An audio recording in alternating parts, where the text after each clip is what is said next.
مرتبہ اور اللہم صلی علی سیدنا محمد وعلی آل محمد مبارک وسلم صلاۃ و سلام علیک یا سیدی یا سیدی یا سیدی یا حبیبی یا رسول اللہ صلی اللہ تعالی علیہ وسلم۔ بارگاہ رسالت والے رسالت میں ایک مرتبہ اور ہدیہ صلاۃ پیش فرمائے۔ اللہم صلی علی سیدنا محمد وعلی آل محمد مبارک وسلم صلاۃ و سلام علیک یا سیدی یا رسول اللہ صلی اللہ تعالی علیہ وسلم۔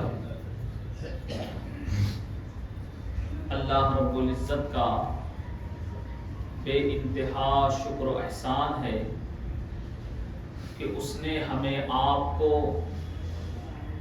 ایمان و صحت کی سلامتی کے ساتھ اپنے مقدس گھر میں نماز جمعہ ادا کرنے کا موقع عطا فرمایا، اور یہاں حاضر تمام کہ تمام حضرات بڑے خوش قسمت ہے کہ خدا نے انہیں اپنے گھر کے ساتھ ساتھ اپنے محبوب کا در بھی عطا فرمایا۔ یہ ماہ مبارک اسلامی مہینہ رجب المرجب کا مہینہ ہے، اور اس کی بڑی فضیلت ہے۔ سرکار دو عالم علیہ السلام ارشاد فرماتے ہیں کہ رجب اللہ کا مہینہ، شعبان میرا مہینہ، اور رمضان میری امت کا مہینہ۔ تو سرکار دو عالم علیہ السلام کے فرمان کے مطابق رجب کو، اس مہینے کو خاص نسبت اللہ سے ہے، خاص نسبت اللہ سے۔ ویسے تو ہر دن اور ہر رات اللہ ہی کی ہے، مگر اس ماہ مبارک کو خاص منسوب کیا گیا اللہ کی طرف، اور اس کی بے شمار فضیلت بھی ہے۔ اس لیے بہت سے حضرات اس ماہ مبارک میں بھی روزہ رکھتے ہیں۔ اہل ذوق حضرات رجب کا پورا مہینہ، شعبان کا پورا مہینہ، رمضان کا پورا مہینہ بھی روزے رکھتے ہیں، 3 مہینے کے روزے رکھتے ہیں۔ رجب میں روزہ رکھنے کی فضیلت یہ ہے کہ سرکار دو عالم علیہ السلام نے فرمایا کہ جنت میں ایک نہر ہے جس کا نام ہی رجب ہے۔ جنت میں ایک نہر ہے، اس نہر کا نام ہی رجب ہے، اور اس کا پانی دودھ سے زیادہ سفید،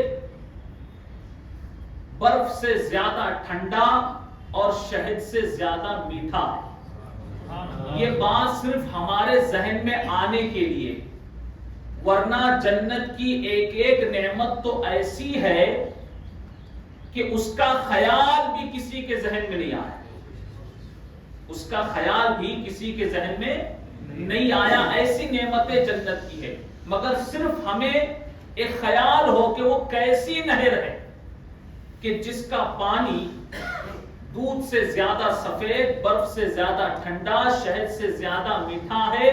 جو کوئی رجب میں روزہ رکھتا ہے تو اللہ تبارک و تعالیٰ اسے اس نہر سے پلائے گا۔ تو یہ رجب کے مہینے کی فضیلت ہے۔ کوشش کریں کہ اس ماہ مبارک میں آپ لوگ روزہ بھی رکھیں۔ اللہ رب العزت ہمیں آپ کو روزہ رکھنے کی توفیق عطا فرمائے۔ ساتھ ہی ساتھ آج ہم اور آپ جس بارگاہ میں بیٹھے ہیں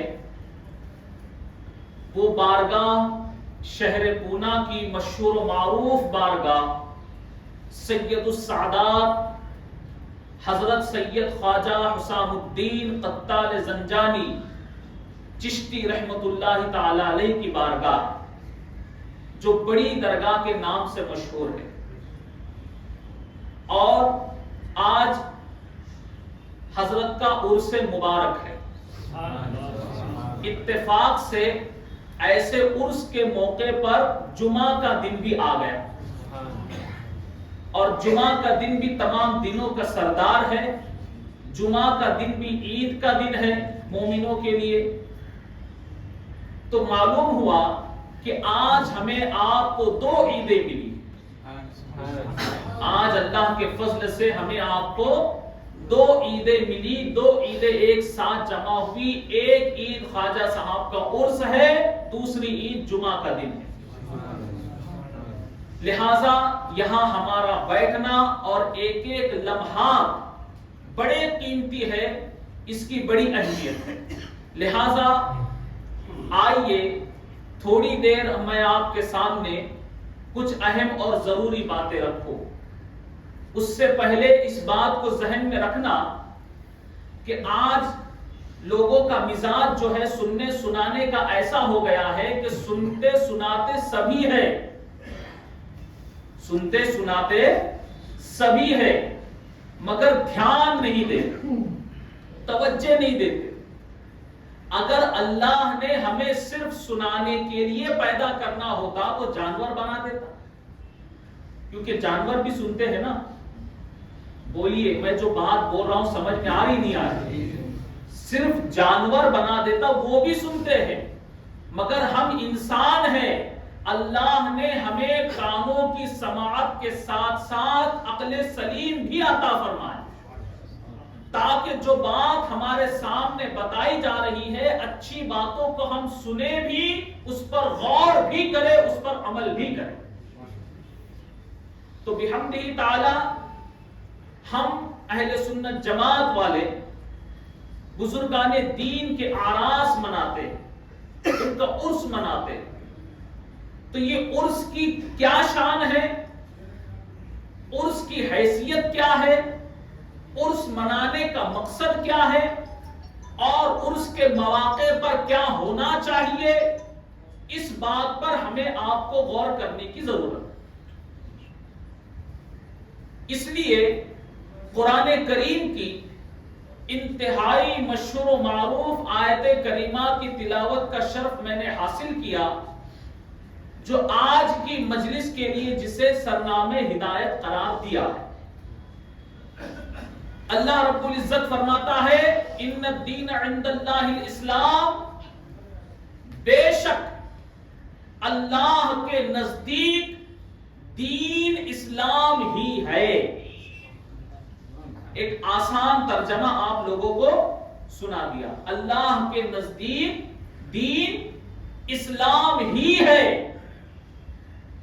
اب آپ اس پر غور کریں. ہم عرس کی تقریب میں ہیں, ہم بزرگان دین کا عرس مناتے ہیں.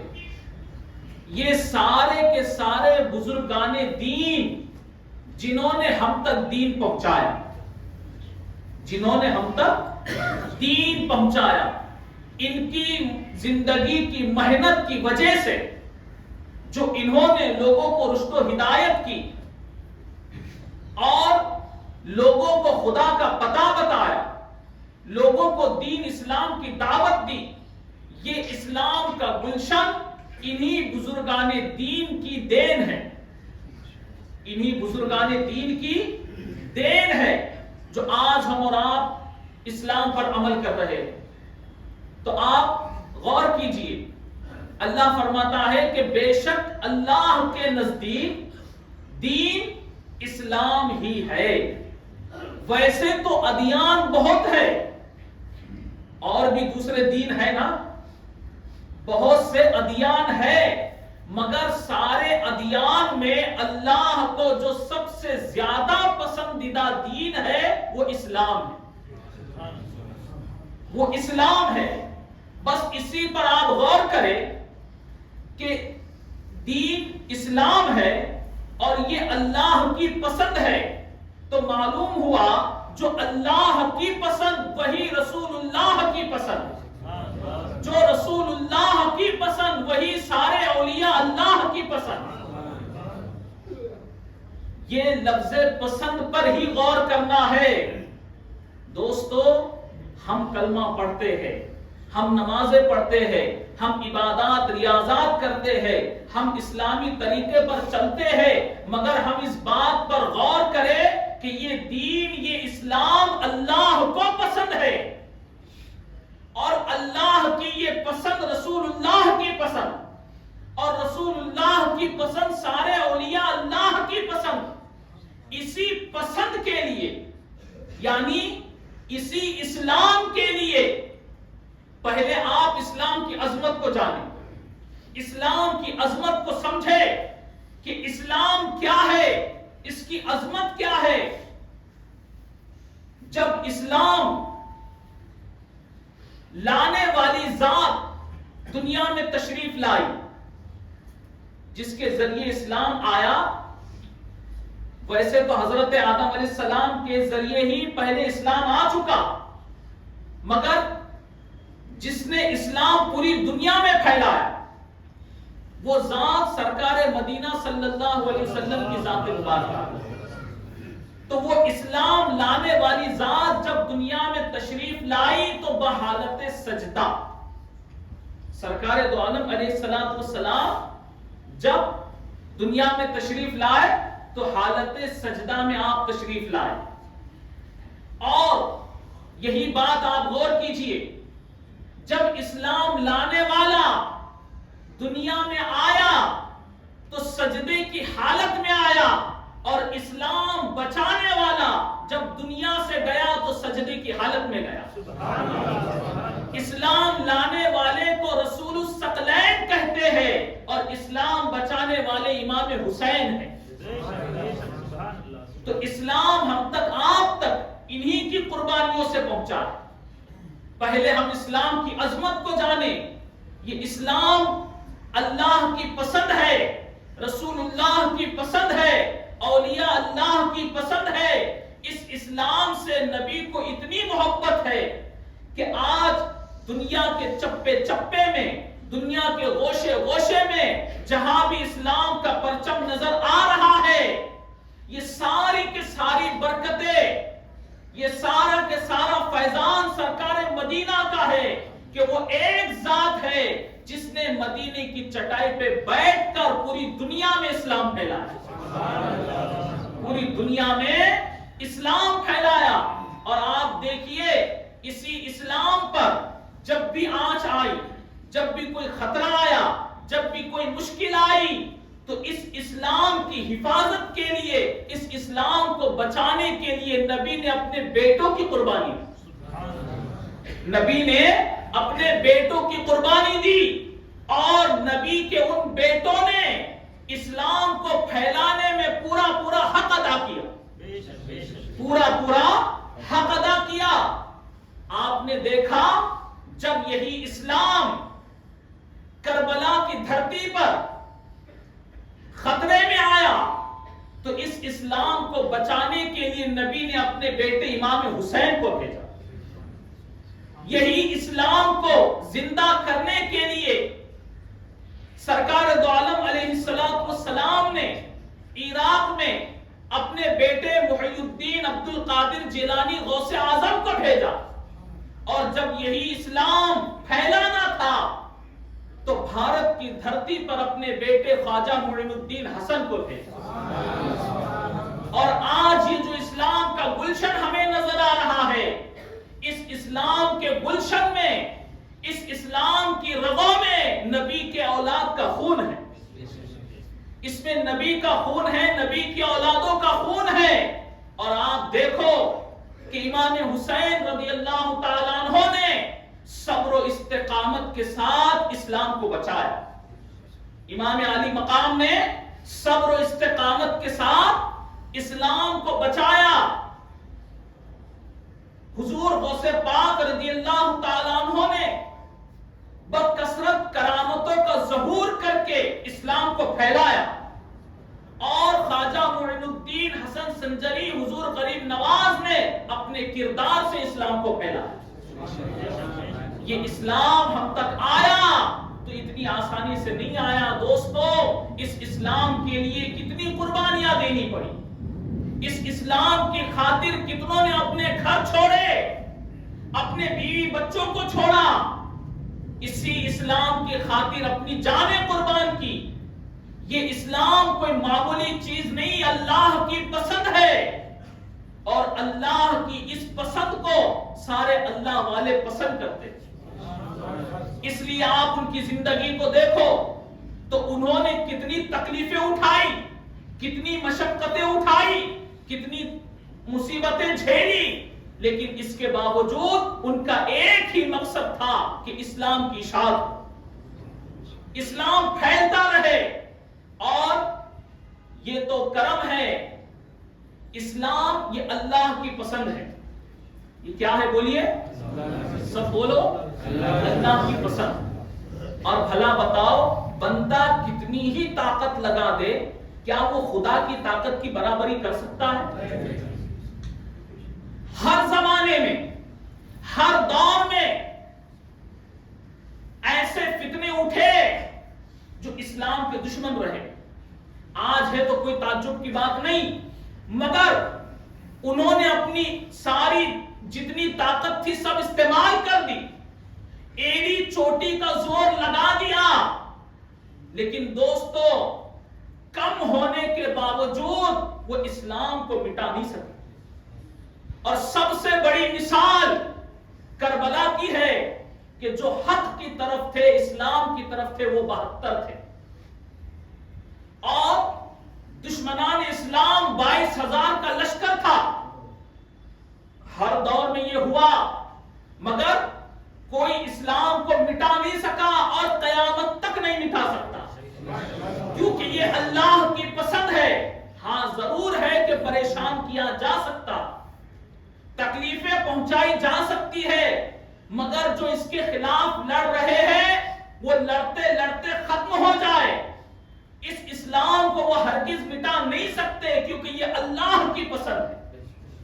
اسی پسند کی خاطر اولیاء اللہ نے قربانیاں دی ہے، اسی پسند کی خاطر نبی نے قربانیاں دی ہیں.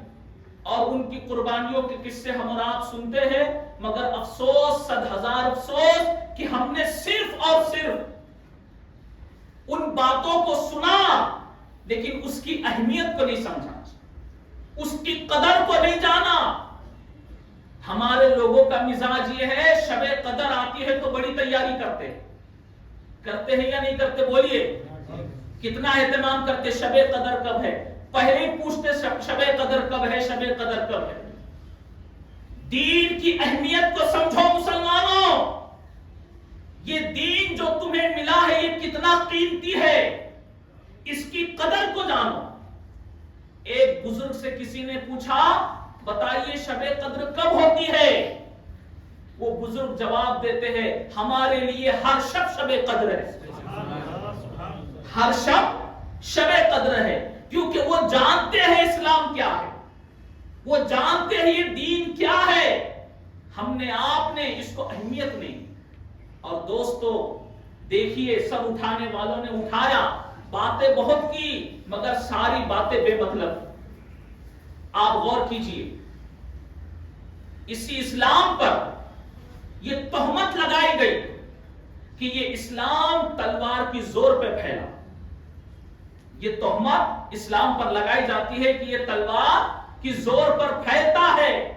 مگر دوستو یاد رکھو، اگر تلوار کی زور پر اسلام پھیلتا تو آج دنیا کے چپے چپے میں اسلام نہیں ہوتا، دنیا کے گوشے گوشے میں آج اسلام نہیں ہوتا.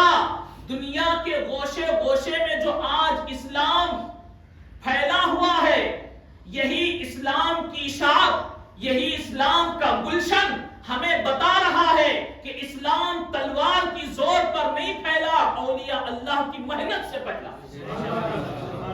اللہ والوں کی محنت سے پھیلا. اور یہ اسلام تلوار کی زور پر نہیں، اولیاء اللہ کے کردار سے پھیلا. اور اسی اسلام کے لیے جو کردار ان کے پاس آیا، یہ کردار نبی کی سیرت سے آیا.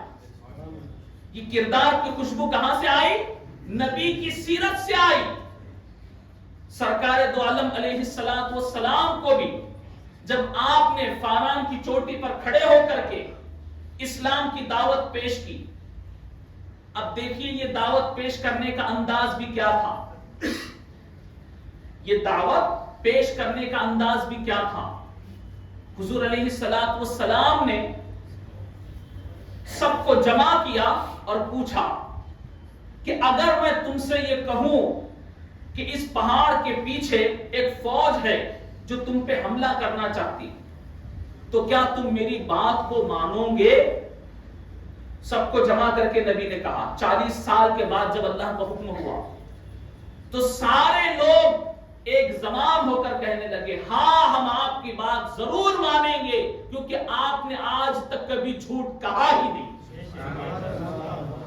پہلے نبی نے اپنے آپ کو منوایا ضرور مانیں، اور پھر جب حضور علیہ السلام نے جواب لیا تو اس کے بعد حضور علیہ السلام نے فرمایا کہ جب میرے کہنے سے تم اندیکھی فوج کو مان سکتے ہو تو میں تمہیں کہتا ہوں کہ جتنے خدا کو تم پوج رہے ہیں یہ باطل ہے، ایک خدا سچا ہے، اس کی عبادت کرو۔ مگر جس کے مقدر میں ایمان تھا وہ ایمان لائے۔ لیکن جہاں نبی نے دین کی دعوت پیش کی وہیں سے عداوت شروع ہوئی، وہیں سے بولیے سب عداوت شروع ہوئی۔ معلوم ہوا جو حق بات کہتا ہے اس کے خلاف لوگ اٹھتے۔ لہذا حضور علیہ السلام نے دعوت پیش کی، اس کے بعد انہیں بہت تکلیفیں پہنچائی گئی، بہت ستایا گیا۔ وہ ساری سیرت حضور علیہ السلام کی ہمارے سامنے ہے۔ مگر دیکھو اسلام کیسے پھیلا، کیا شان ہے اسلام۔ ایک مرتبہ حضور علیہ السلام آرام فرما رہے تھے، استراحت فرما رہے تھے۔ ایک کافر حضور علیہ السلام کے سرانے تلوار لے کر کھڑا ہوا۔ جب حضور علیہ السلام نے آنکھ کھولی تو وہ کہتا ہے کہ اے محمد صلی اللہ علیہ وسلم، بتا اب میری تلوار سے تجھے کون بچائے، بتا اب میری تلوار سے تجھے کون بچائے گا؟ تو حضور علیہ السلام نے فرمایا کہ مجھے میرا رب بچائے، مجھے میرا رب بچائے گا۔ اتنا کہنا تھا کہ اس شخص کے جسم میں کپ کپی شروع ہو گئی، تھرمانے لگا، ہاتھ سے تلوار گر گئی، اور جیسے ہی ہاتھ سے تلوار گری وہ شخص نیچے آیا۔ حضور علیہ السلام نے تلوار لے کر اس کے سینے پر کھڑے ہو اور پوچھا اب تو بتا تجھے کون بچائے، اب تو بتا تجھے کون بچائے گا؟ وہ شخص جواب دیتا ہے مجھے محمد کا کردار بچائے گا۔ تو حضور علیہ السلام نے فوراً تلوار چھوڑ دی، وہ شخص کلمہ پڑھ کے مسلمان ہو گیا۔ دوستو اسلام کردار سے پھیلا، اور یہی کردار کی خوشبو سارے اولیاء اللہ میں آئی۔ جب یہی کردار منتقل ہوتا ہوا، تبدیل ہوتا ہوا صحابہ میں آیا، تابعین میں آیا، تبع تابعین میں آیا، بزرگان دین میں آیا، اسی خوشبو کا اثر دیکھیے۔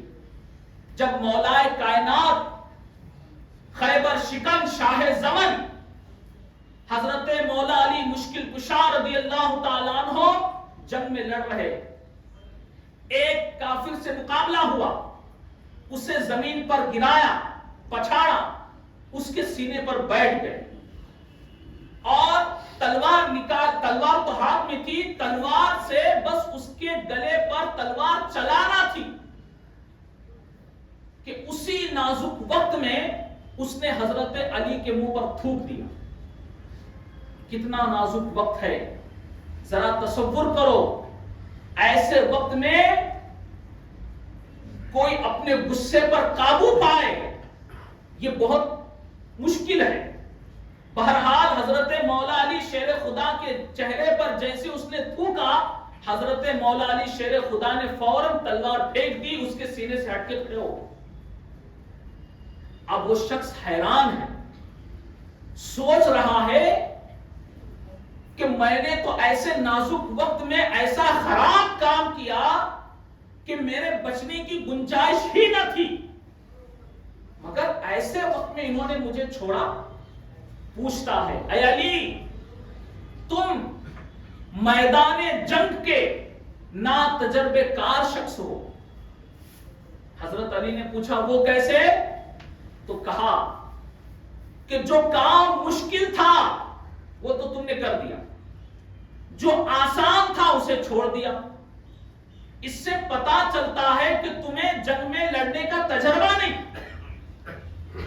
تو حضرت مولا علی شیر خدا باب العلم جواب دیتے ہیں کہ اے کافر سن، جس وقت راہ خدا میں جہاد کا اعلان ہوا، میں نے جنگ میں جانے کا ارادہ کیا اللہ کے لیے، تاکہ میرا رب مجھ سے راضی ہو جائے۔ میں نے میدان جنگ کی تیاری کی اللہ کے لیے، میدان جنگ کی طرف سفر کیا اللہ کے لیے، دشمنوں سے مقابلہ کیا اللہ کے لیے، تجھ سے مقابلہ کیا اللہ کے لیے، تجھے زمین پر گرایا اللہ کے لیے، تیرے سینے پر سوار ہوا اللہ کے لیے، تیرے گلے پر تلوار چلانے بھی والا تھا اللہ کے لیے، لیکن جیسے ہی تو نے میرے منہ پر تھوکا، میرے نفس نے آواز دی کہ اسے جلدی ختم کر دو، تو میں نے سوچا اب تک جو کام میں نے کیا یہ اللہ کی رضا کے لیے کیا، یہ کام اپنے نفس کے لیے کیوں کروں، اس لیے تجھے چھوڑ دیا۔ میں کوئی کام اپنے نفس کو خوش کرنے کے لیے نہیں، اپنے رب کو خوش کرنے کے لیے کرتا ہوں۔ جب اس کافر نے سنا تو کہا جو اپنے رب کو خوش کرنے کے لیے ایسے کام کرتا ہے وہی سچا دین ہے، وہی سچا مذہب ہے، وہی خدا سچا خدا ہے۔ اے علی ساری باتیں بعد میں کلمہ پڑھا کے داخل اسلام کر۔ حضرت مولا علی شیر خدا رضی اللہ تعالیٰ عنہ اگر تلوار چلاتے تو وہ کافر کٹ جاتا، کافر کٹ جاتا، مگر آپ نے جو اپنا کردار دکھایا اس کردار سے اس کا کفر کٹ گیا، اس کردار کے سبب اس کا کفر کٹ گیا۔ عزیزان گرامی، برادران ملت اسلامیہ، اسی طرح بے شمار واقعات ہے کہ یہی نبی کے کردار کی خوشبو جیسے جیسے پھیلتی گئی، جہاں جہاں کونے میں جاتی گئی، وہاں وہاں اسلام پھیلتا ہی گیا، اسلام کا نور پھیلتا گیا، اور یہی اس خوشبو کا نتیجہ ہے۔ یہی خوشبو لے کر کے بھارت کی دھرتی پر عطا رسول ہند الولی خواجہ خواجہ سرکار غریب نواز تشریف لائے اور اپنے کردار سے اسلام کو پھیلایا۔ آپ ساری دنیا اس بات کو جانتی ہے کہ سرکار غریب نواز کی بارگاہ میں اپنا ہو یا پرایا ہو سب آتے۔ وجہ کیا ہے؟ کیونکہ انہوں نے جو کردار دکھایا اس کردار میں نبی کے کردار کی خوشبو تھی، انہوں نے جو کردار دکھایا یہی کردار میں محبت تھی، انہوں نے جو کردار دکھایا اسی کردار کا یہ نتیجہ ہے کہ اسلام اتنا پھیلتا ہے۔ اور پھر دشمنوں نے اپنے اپنے طور سے بڑی کوششیں کی مگر وہ کامیاب نہیں ہو سکے، مگر ہند کی دھرتی پر جب سرکار غریب نواز رحمت اللہ تعالی علیہ تشریف لائے اور آپ کو بھی ستایا گیا، جیسے حضور علیہ السلام کو تکلیفیں دی گئی نا، ایسے سرکار غریب نواز کو بھی تکلیفیں پہنچائی گئی، مگر تکلیف دینے والے تکلیف دے دے کر کے تھک گئے، مگر اس اللہ کے دوست کا کچھ بگاڑ نہ سکے، اس اللہ کے دوست کا بگاڑ نہ سکے۔ وہ سمجھتے تھے کہ ہم ان سے لڑ رہے ہیں، مگر ان سے لڑنا دراصل خدا سے لڑنا، ان سے لڑنا خدا سے لڑنا ہے۔ انہیں بھی تکلیفیں دی گئی، ان کو بھی پابندیاں لگائی گئی، مگر ایسے ایسے مشکل مرحلوں سے گزرے، لیکن کسی کے ساتھ زیادتی نہیں، کسی کے ساتھ زیادتی نہیں کی۔ آپ دیکھیے ایک شخص سرکار غریب نواز اپنی عبادت میں لگے ہوئے ہیں، عبادت میں مستغرق ہے، اللہ کو یاد کر رہے، ایک شخص آتا ہے اور سرکار غریب نواز کے سامنے کھڑے ہو کر کے ان سے مناظرہ کرتا، بحث کرتا، وہ بغیر رکے مسلسل گفتگو اس کی جاری ہے، وہ بولتا جا رہا ہے، وہ بولتا جا رہا ہے، مگر یہ مست درویش تسبیح کے دانوں کو گردش دے رہا، اللہ کی عبادت میں مصروف ہے. بہت دیر تک، اس کا نام تھا رام دیو، بہت دیر تک وہ بولتا رہا.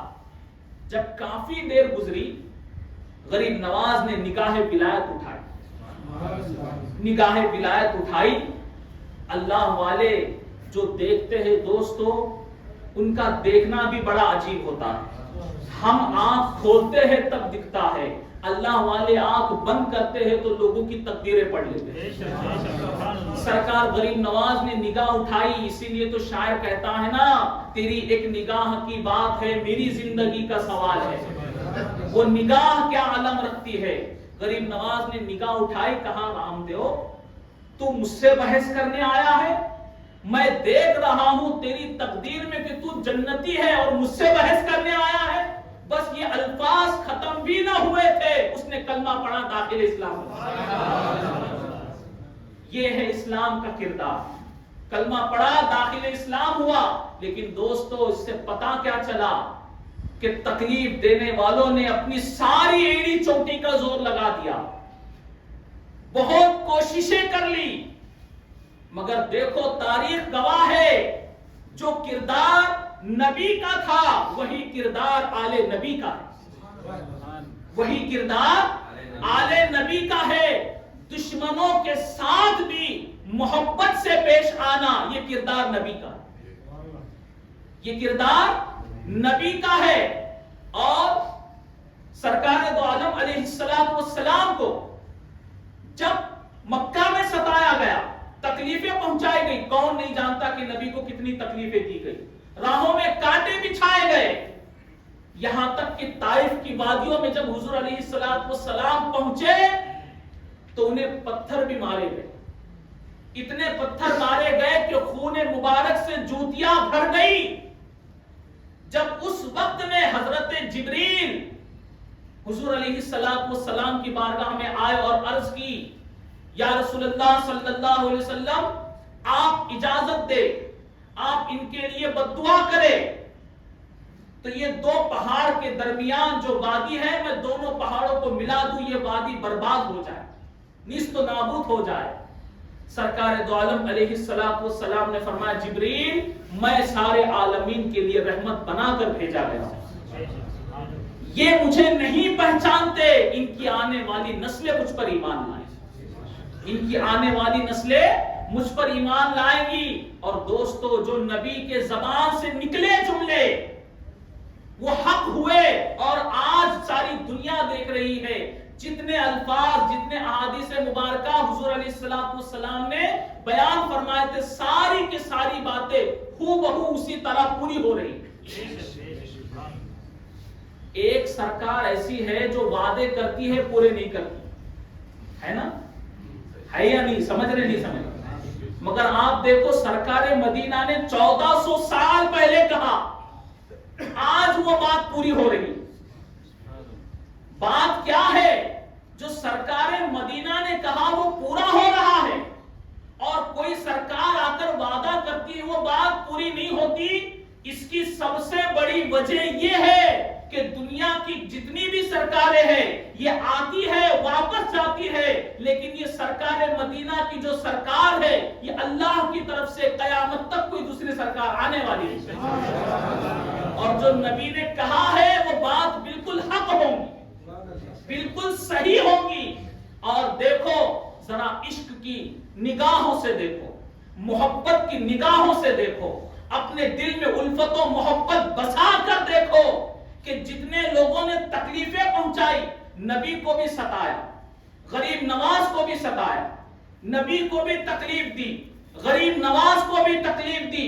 مگر آج بھی سارے محبت والے اپنے دل میں محبت بسا کر، عشق بسا کر، اگر جب ان کے گنبد پر نظر کرتے ہیں تو یہ بات برجستہ دل سے نکلتی ہے کہ تکلیف دینے والوں نے تو بہت تکلیف دی، تکلیف دینے والوں نے بہت تکلیف دی، ستانے والوں نے بہت ستایا. مگر جب نگاہ گنبد کی طرف اٹھتی ہے تو دل بول اٹھتا ہے کہ دونوں جہان میں گنبد خضرا کا جواب نہیں، اور ہندوستان میں گنبد خواجہ کا جواب ہے. گنبد خواجہ کا جواب نہیں. دوستو یہ آج ان کے گنبد و مینار آسمان سے باتیں کر رہے ہیں, یہ حق کا پیغام دے رہے ہیں, اور چاہے کوئی کتنا بھی زور لگا لے وہ حق کو مٹا نہیں سکتا. یہ کرم ہے ان کا کہ ہم ان کے چاہنے والے ہیں, ہم ان کے ماننے والے ہیں. لہٰذا بس آخری پیغام یہ دینا ہے کہ انہی بزرگان دین کی قربانیوں سے اسلام ہم تک آیا. صحیح ہے یا غلط؟ لیکن ہم نے کیا کیا؟ بزرگوں کا عرس منا کے چھوڑ دیا. جو اسلام اتنی قربانیوں سے, اتنی تکلیفوں سے ہم تک آیا, ہمارے نزدیک اس کی اہمیت کیا؟ اگر اس پر میں اصلاح کرنے جاؤں تو بہت وقت ہوگا, مگر میں سمجھتا ہوں کہ سمجھدار کے لیے اشارہ کافی. یہ اس میں آئے تو یہ پیغام لے کر جاؤ کہ اب ہمارا زندگی کا ہر عمل ہم ایسا بنائیں گے کہ ہمارا اٹھنا, ہمارا بیٹھنا, ہمارا سونا, ہمارا جاگنا, ہمارا کاروبار کرنا, ہمارا ہر کام کرنا ایسا ہو کہ جو اسلام کا طریقہ ہے. کیسا ہو؟ اسلام کا طریقہ ہے کہ کتنی بھی سخت ترین مرحلے آئے, کتنی بھی مشکلیں آئے, مگر ہمارا کردار, ہمارا عمل یہ بتائے کہ ہاں یہ سچا پکا مسلمان ہے. آج ضرورت اس بات کی ہے, اگر یہی چیز ہم نے ان بزرگوں سے لی نا تو پھر یہ سمجھو کہ ہم نے ان کا عرس کر دیا. ورنہ پھر ہم نے صرف چادر چڑھا دی, پھول چڑھا دی, نیاز نذرانے کر لیے, یہ اس کی ضرورت انہیں نہیں ہے. اس لیے بزرگان دین نہیں آئے. بزرگان دین ہمیں دین اسلام سمجھانے آئے, بتانے آئے. اور اگر وہی چیز ہم نے ان سے نہیں لی, یہی وجہ ہے کہ لوگ غریب نواز کو تو چاہتے ہیں, اولیاء اللہ کو چاہتے ہیں, ان کو پسند کرتے ہیں, مگر کبھی یہ بھی تو دیکھو کہ ان کی پسند کیا ہے. سمجھ رہے نہیں سمجھ رہے؟ یہی دین, یہی اسلام ان کی پسند ہے, تو ہمارا ہر عمل اسلام کے مطابق ہو. تو آئیے میں اپنی گفتگو کو یہی ختم کرتا ہوں, اور ختم کرنے سے پہلے 3 شعر سرکار غریب نواز کی بارگاہ میں, جو ہمارے پیر و مرشد حضور شیخ الاسلام والمسلمین علامہ سید محمد مدنی میاں اشرفی جیلانی کچھوچوی مدد ذلہ العالی, ان کے لکھے ہوئے 3 شعر غریب نواز کی بارگاہ میں پیش کر کے پھر اپنی گفتگو ختم کرتا ہوں. جھوم کر بلند آواز سے درود شریف سنائیے.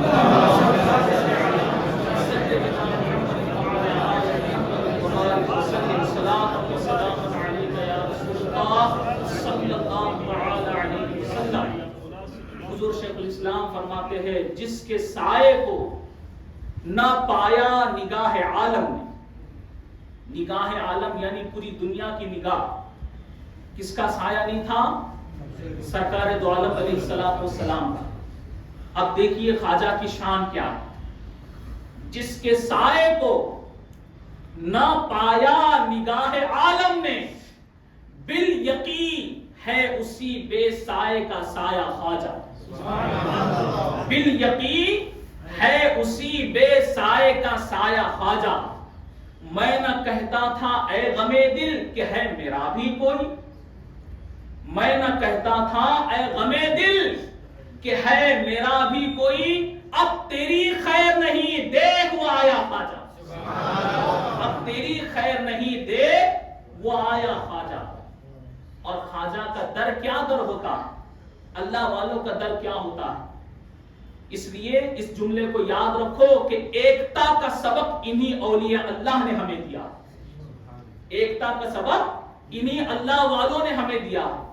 جو بھی آیا تیرے در سے نہ محروم گیا, جو بھی آیا تیرے در سے نہ محروم گیا, تو نے دیکھا نہ کبھی اپنا پرایا خواجہ. یہ شان ہے سرکار غریب نواز کی, یہ شان ہے خواجہ صاحب کی. لہٰذا اس عرس کے موقع پر ہمیں آپ کو ان باتوں کا دھیان رکھنا ہے. اللہ سے دعا ہے جو کہاں سنا, اللہ رب العزت مجھے آپ کو ہم سب کو اس پر عمل کرنے کی توفیق عطا فرمائے. وآخر دعوانا ان الحمد للہ رب العالمین. اب سنت سے